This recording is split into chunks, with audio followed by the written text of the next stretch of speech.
Hello everyone, welcome to my channel. This is Sumant. In this video, I'm gonna discuss basics of Python. In my previous video, I have explained how to download and install Jupyter Notebook, and also I have given an overview of Jupyter Notebook. That is how to write and run the code in Jupyter Notebook, and I have explained everything about Jupyter Notebook. If you didn't check that video, I have given the link for that video in the description. So let's start the video. So in this video, I'm gonna focus mainly on variable assignment, fundamental data types of Python, print formatting and typecasting. First, let us start with variable. So in a layman way, variable is nothing but something which changes its value. Generally, variable is represented with the help of alphabets. And in a technical way, if you want to talk about variable, what is variable? So a variable is a reserved memory location to store values. That is, if you create a variable, it gonna allot some particular memory space to that particular variable. So that's why it's called as a reserved memory location to store values. And what are the rules for creating variables in Python? Generally, there are 5 rules we follow to create a variables in Python. The first one is it should start with a letter or underscore character. The variable should start with a letter or underscore character. And the second rule is variable name cannot start with a number. So if we create a variable starting with a number, so I will show you with an example. Here I have created a variable starting with a number. So if I assign something to that variable,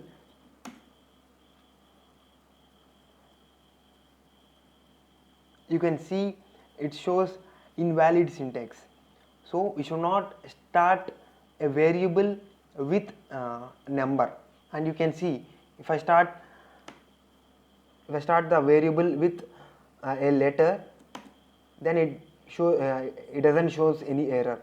And similarly way, if I start a variable with underscore character, you can see it doesn't give any error.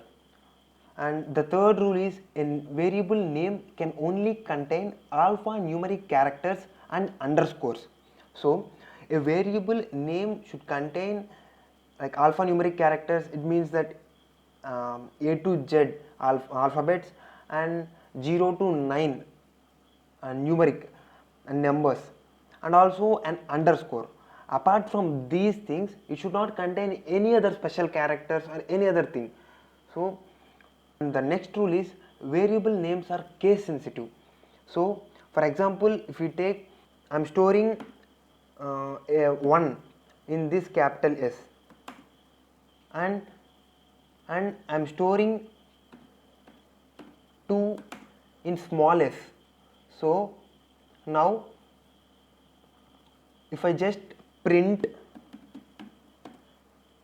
both capital S and small s, you can see even though we have written like 2 in this smaller case letter s, it doesn't overwritten this capital S.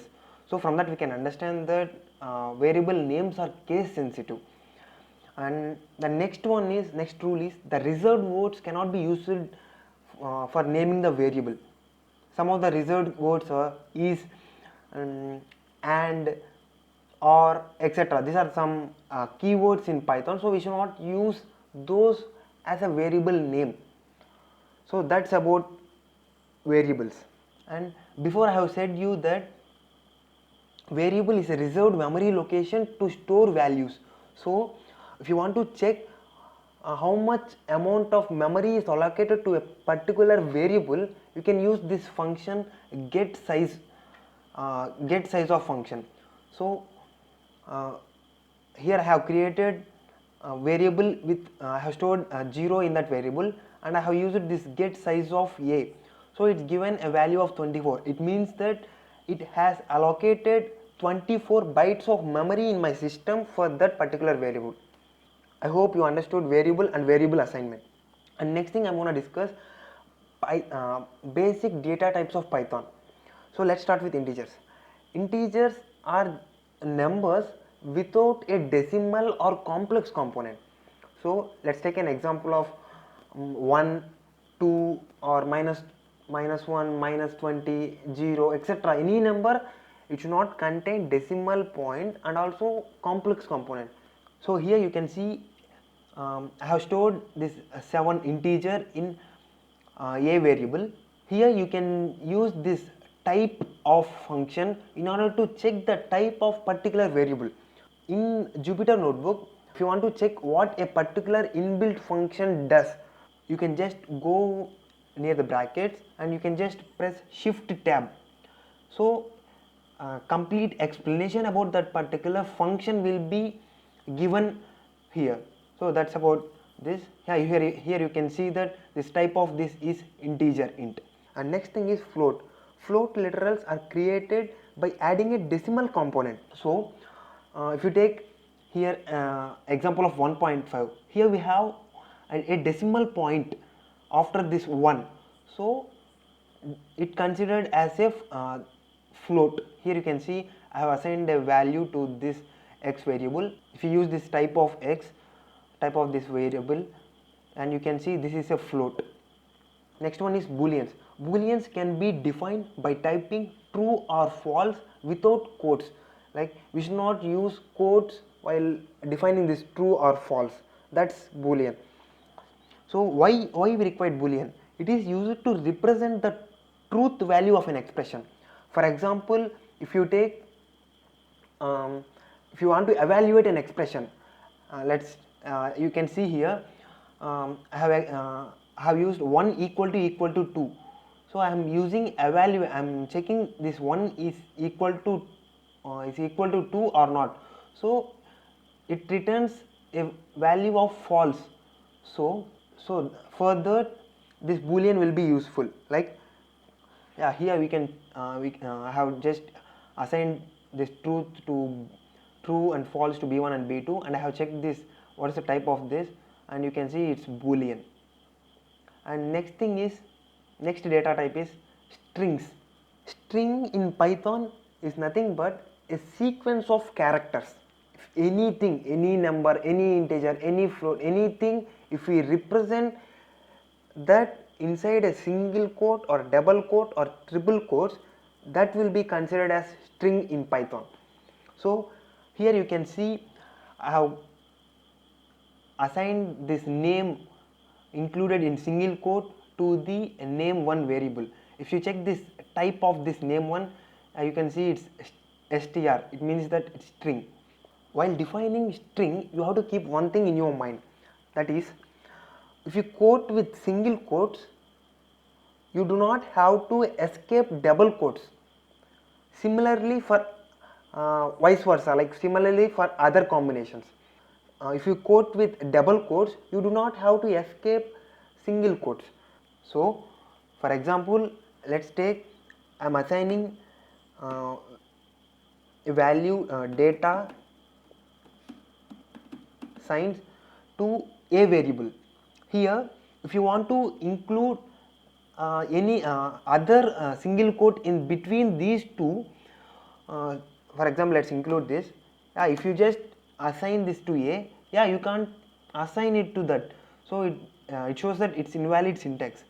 So but if you use double quotes, it doesn't shows error.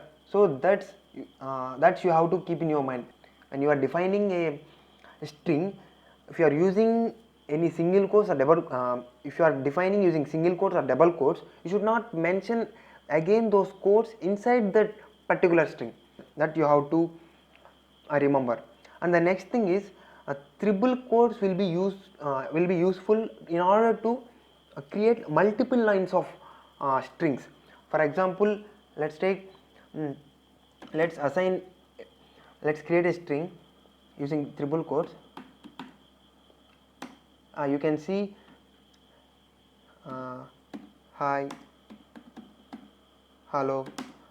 You can see here you can write multiple lines of string using this triple quotes. So that's the use of this. I hope you got an idea of what strings. And next data type is complex number. Complex number is nothing but which contains both real and imaginary part.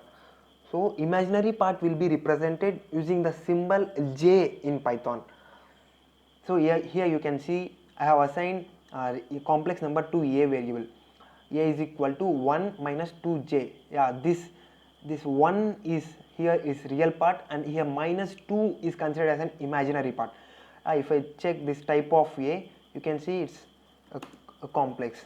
And if you want to print this real part and imaginary part separately, you can do it using these functions like a dot real and a dot imaginary. You can just use this and you will get what's the real number and what's the imaginary number. So that's about complex data type. So that's about Python data types. And the next thing I want to discuss is print formats. In order to print a statement in Python, there are a lot of different ways, but there are three important and three main mostly used formats. I'm going to discuss those three formats. First one is using modulo operator, and second one is using format method, and third one is using f strings. First, let us discuss how we can print using modulo operator. If you want to print using modulo operator, first you have to define, like if you want to print a decimal number, you have to use %d symbol, and if you want to use float number, then you have to use %f, and if you want to print string, you have to use %s. So those are the things you have to use if you want to print using modulo operator. Yeah, here in this example you can see I have printed print roll number. I have given %d, and grade I have given %f, and I have defined what should be the value of %d and what should be the value of %f in this tuple. In these brackets I have mentioned what's the value of %d and what's the value of %f. So this 1 will be printed here, and this 9.66 will be printed here. So you can see roll number, and grade here. Here if you want to round that particular float value to 2 digits or 1 digit, you can use here, right? Here in front of %f I have mentioned this 0.1. It means that whatever it may be the value of number of digits in float, it will be rounded to one digit. Like if you can see here there are two digits after this decimal point, and it will be rounded to 1. So in the output you can see it's rounded to 7. So that's the use of this. And similarly you can see here I have printed this using %s. I have printed the string statement using %s. So that's a modulo operator. And the next thing is using format method. If you want to print anything using format, just you have to mention whatever you have to print, just place curly brackets there.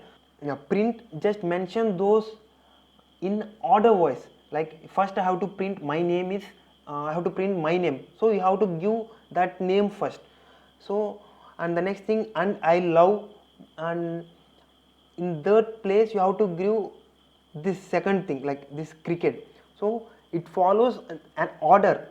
If you give the dot format of cricket, Suman, then it will be printed like my name is cricket and I love Suman.